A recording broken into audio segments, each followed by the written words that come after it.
Olá, meus estudantes de nono ano. Como estão? Espero que vocês estejam bem e prontos para aprender a nossa lição de hoje sobre sustentabilidade e evolução da sociedade timorense. Estudantes, para que possam compreender melhor o conteúdo que acabei de dizer, por favor, prestem atenção máxima, tá bem? Os recursos naturais são todos os elementos disponíveis na natureza que podem ser consumidos ou utilizados para a realização de outras atividades humanas. Eles podem ser renováveis e não renováveis e são divididos em biológicos como milho, arroz, búfalo, etc. Minerais como mármore e areia, hídricos como água limpa e energéticos como gás natural, etc. Os recursos renováveis são os bens que não se acabam, pois sempre serão produzidos pela natureza, ou seja, por mais que sejam utilizados pelo homem, eles não se esgotam.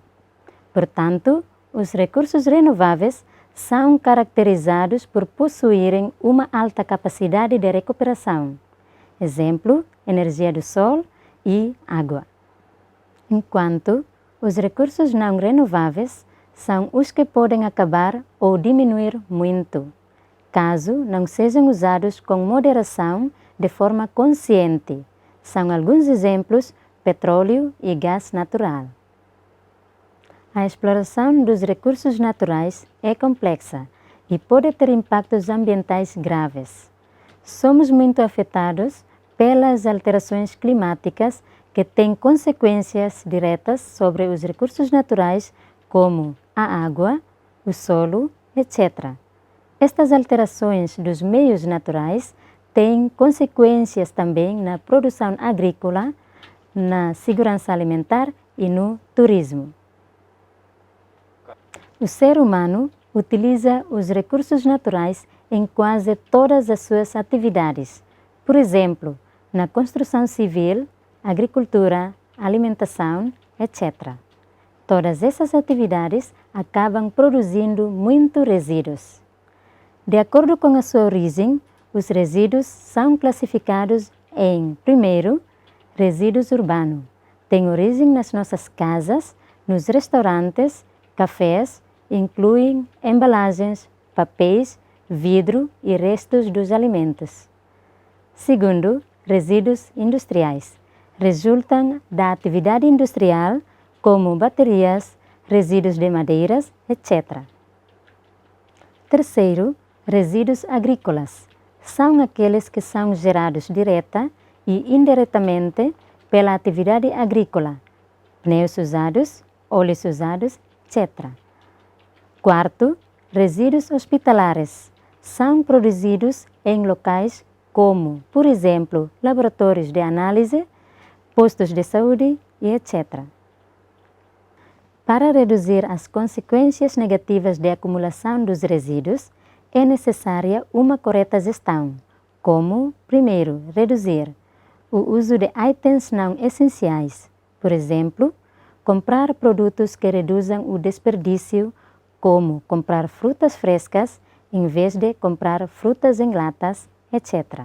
Segundo, reutilizar, usando materiais que foram usados em outros itens que são necessários. Exemplos, latas vazias são usadas para armazenar canetas e lápis. Terceiro, divisão de resíduos por tipo.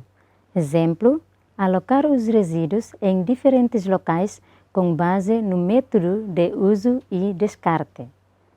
Quarto, tratamento e valorização, que foi coletado seja levado para um aterro sanitário para ser distribuído novamente e trocar o que ainda pode ser reutilizado.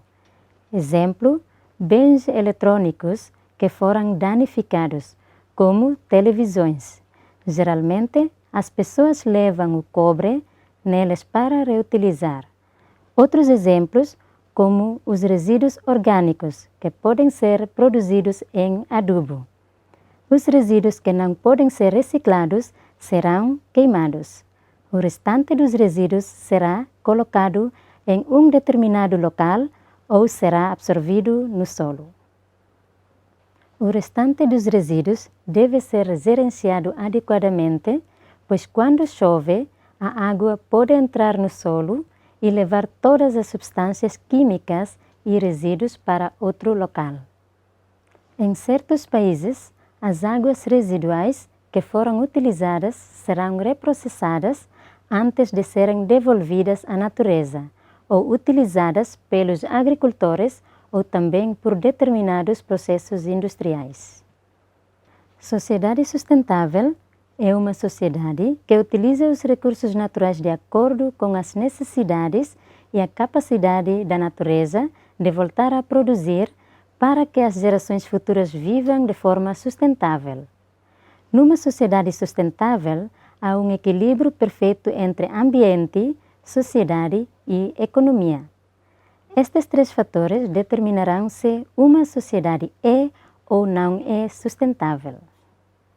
Meus estudantes, isto foi a nossa aula de hoje. Creio que vocês aprenderam e entenderam muito bem sobre os impactos dos recursos naturais, assim como reduzir as consequências negativas de acumulação dos resíduos. Bom estudo e encontramo-nos na próxima aula. Até breve.